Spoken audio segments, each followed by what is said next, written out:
नमस्कार दोस्तों, मैं दिनेश कुमार और आप देख रहे हैं आरएनजे एकेडमी। आज हम एक नए मुद्दे को लेकर आपके बीच उपस्थित हैं। वैसे तो ढेर सारे मुद्दे हैं जिनके बारे में हमें सोचना चाहिए, लेकिन आज का मुद्दा कुछ ज्यादा ही सेंसिटिव है। सेंसिटिव से एक बात याद आई कि ये हमारे सेंस, हमारे फीलिंग्स से रिलेटेड होता है। कोई व्यक्ति सेंसिटिव कैसे होता है? अगर वो थोड़े समय में भावुक हो जाए या छोटी सी बात पे उसे रुलाई आ जाए, उसे हम सेंसिटिव कहते हैं। हम अगर चर्चा करें, एक बात हमको समझ में आती है कि हमारा इमोशन, हमारा अपना सेंस हमारे अपने हाथ में होता है। फर्ज करिए कि कोई समस्या आई और वो हमें अच्छी नहीं लगी। हो सकता है कि हमारे किसी अपने का, हो सकता है कि आपके फ्रेंड का, आपकी गर्लफ्रेंड का, आपके भाई का, बहन का कोई व्यवहार आपको अच्छा नहीं लगा। तो फिर आप खुद को कंट्रोल कैसे करें? जी हां, आप सही समझ रहे हैं। आज हम जो टॉपिक डिस्कस करेंगे वो है हाउ टू कंट्रोल इमोशंस। हम इमोशंस को कंट्रोल कैसे करें? सबसे पहला मुद्दा तो ये है कि हम ये समझें कि वो समस्या किस प्रकार की है।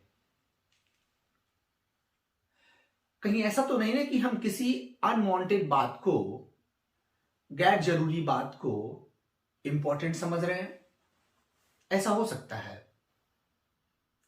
क्योंकि ऐसी समस्या देने वाले व्यक्ति से आपका रिलेशन कैसा है, इस बात पर भी आपका ये इमोशन निर्भर करता है। अगर आपको समझने के लिए उस व्यक्ति के पास समय है अथवा वो चाहता है आपको समझना, तो शायद आपको इस सिचुएशन से नहीं गुजरना पड़ता। तो फिर होना क्या चाहिए? हमें करना क्या चाहिए? हम उस बात को लेकर पहले तो ये सजग हो जाएं कि वो हमारे लिए जरूरी है या गैर जरूरी है। फर्ज करिए कि वो जरूरी है, क्योंकि गैर जरूरी होता तो आप इमोशनल नहीं होते, आप अपने इमोशन को कंट्रोल करने की समस्या से जूझ नहीं रहे होते। फर्ज करिए कि वो जरूरी है, तो कितना जरूरी है? क्या वो आपके इमोशन के इंपॉर्टेंस को समझता है? क्या आपके इमोशन की वैल्यू, इसका पोजीशन उसको पता है? जिस व्यक्ति से आपको ये इमोशनल स्ट्रेस मिला है, इमोशनल स्ट्रेस, हम स्ट्रेस की भी बात इसमें जोड़ देते हैं।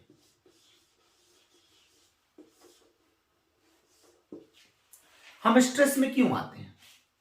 जब कोई घटना, कोई बात हमारे दिल से हटके होती है तो हम स्ट्रेस में आ जाते हैं। लेकिन अगर स्ट्रेस को हम अपने हिसाब से मैनेज ना करें तो हम डिप्रेशन के शिकार हो सकते हैं। और जब आप डिप्रेशन के शिकार हो जाएंगे तो फिर आपको दवाइयां कुछ दिन बचा सकती हैं। हमारे किसी परिचित वाले की ये घटना बता रहा हूं कि उनको बहुत लंबे समय से स्ट्रेस मैनेजमेंट नहीं पता था। स्ट्रेस में, महिला है, स्ट्रेस में जी रही थी।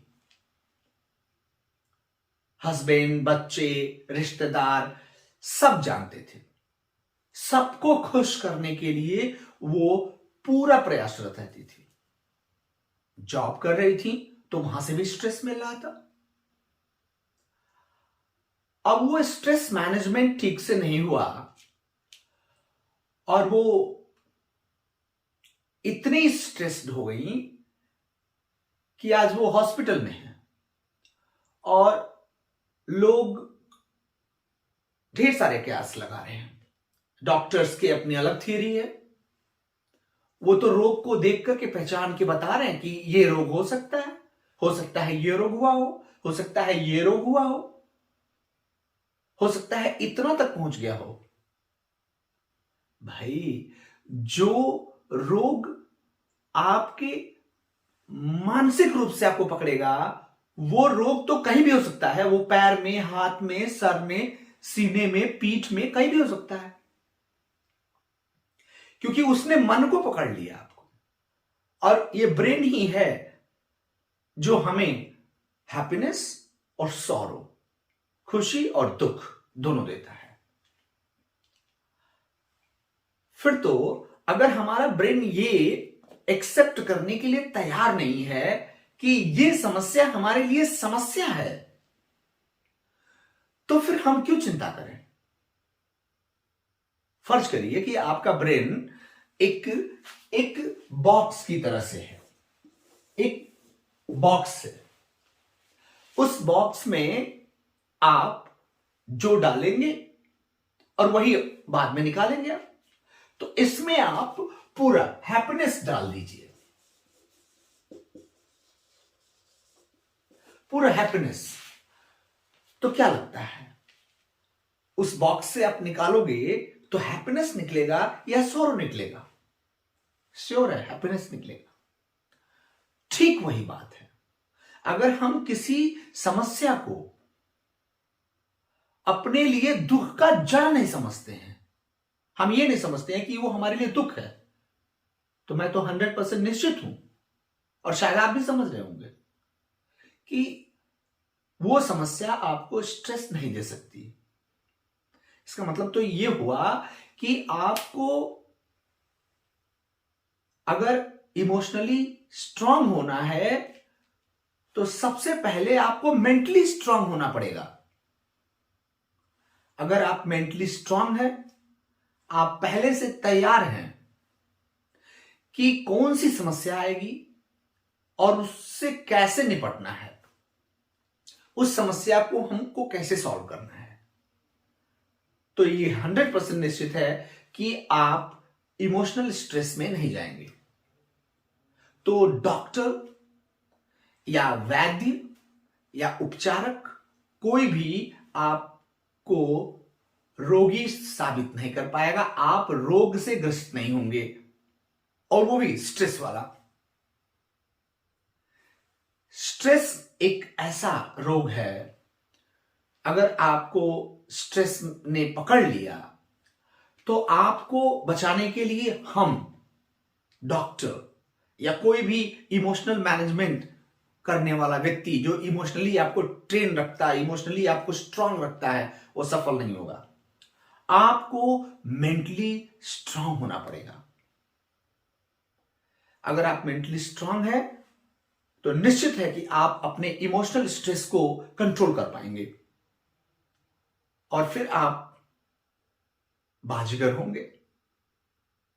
हार जाएं लाख, लेकिन जीतेंगे सारे। सबके दिलों पे राज करेंगे आप।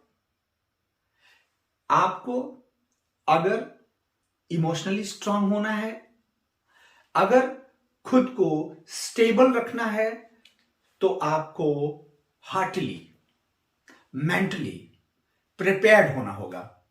पहले से प्रिपेयर्ड होना होगा कि आपको यह समस्या आ सकती है, आपको इसको मैनेज करना है। तो फिर पहले से आपको पता है कि बॉक्स में आपने सौरो रखा है। अगर बॉक्स में आपने नेगेटिविटी रखी है तो आप उसमें से हैप्पीनेस नहीं निकालेंगे। तो या तो मेंटली पहले से तैयार हो जाइए कि हमको इसमें से हैप्पीनेस निकालनी है, तो हैप्पीनेस ही रखिए, और निश्चित है कि आप किसी भी इमोशनल स्ट्रेस में नहीं जाएंगे। मान लीजिए कि आप अभी किसी इमोशनल स्ट्रेस में हैं, तो कैसे निपटेंगे आप? उस इमोशनल स्ट्रेस से बाहर कैसे निकलेंगे? उसको आप किनारे रखिए। एक बात ध्यान रखिए कि आप सबसे ज्यादा इंपॉर्टेंट हैं, वो स्ट्रेस नहीं। और जिस दिन ये सोच लेंगे आप कि मैं इंपॉर्टेंट हूं, पहले मेरी हैप्पीनेस जरूरी है और बाद में वो स्ट्रेस जरूरी है, तो वो स्ट्रेस वैल्यू नहीं करेगा, उसकी वैल्यू गिर जाएगी और आप उस स्ट्रेस से बाहर निकल जाएंगे।